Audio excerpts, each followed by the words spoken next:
சுவையான கசாயம் வச்சுக்கலாம். சுடு தண்ணி வச்சுட்டோம். சீரகம் போட்டுக்கிட்டோம்.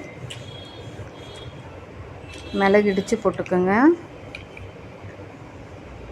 கற்பூரவள்ளி ஒரு 5 இலை போட்டுக்கோங்க.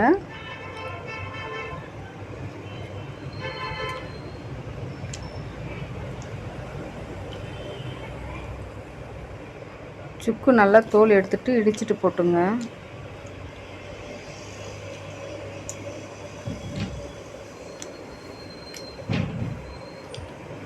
மூணு டீஸ்பூன் நாட்டு சக்கரை போட்டுக்கோங்க.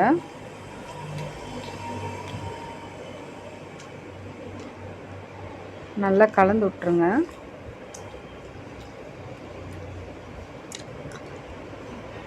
கொதிக்கிட்டோம். இது நல்லா சுவையாக இருக்கும், நல்லாவும் இருக்கும். தலைவலி, இரும்பல், சளி இருந்தால் நல்லாயிடும்.